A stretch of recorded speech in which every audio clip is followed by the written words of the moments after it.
మంచిగా మాట్లాడాడు. నీళ్ళు అమ్ముకుంటాడు 5,000 కోట్ల పోయింది అన్నాడు. అంటే ఇక్కడ కుప్పల్లో మినరల్ వాటర్ ప్లాంట్ ఉన్నాయి, ఏది ఈ 3 ఫీట్లు ఉంది. ఆ తర్వాత ఆ నీళ్ళ ప్లాంట్ బంద్ చేసి ఎన్టీ రామారావు వచ్చి లిక్కర్ పొందన్నాడు. మహారాష్ట్రకి వెళ్ళి తీసుకొచ్చి మిర్యాలగూడ నల్గొండ మందం మీద మిర్యాలగూడ పోలీస్ స్టేషన్ కేసు ఇప్పటికున్నది ఈయన మీద. నేను ఇన్నిసార్లు చెప్పినా దాని మీద మాట్లాడుతున్నాడు. మందం అమ్ముతుంటే ఆ పోలీసులు పట్టుకుని మెత్త కొట్టి లాకప్ వేసి.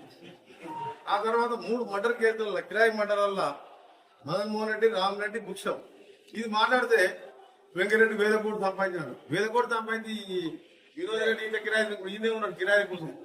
వచ్చిన వాళ్ళు కనబడతారు ఏంటంటే ఈ నెల కిరాయి అంటాడు. 1,000 కోట్లు కిరాయి చేసుకుంటున్నా నాకేమో భయమా నాకు. ఓ ఇల్లున్న హైదరాబాద్ అడదాము కట్టింది. నా దేవుల పైసలు ఉంటే వాళ్ళు లేని వస్తే ఆయన ఎవడో పెట్టారు. చిన్నగా పడుతుంది, 2 పిల్లలు నేర్చుకొని వచ్చింది. ఆ కంచనపల్లి భర్త చనిపోయింది, మన్సూర్ రెడ్డి సార్ చనిపోయిన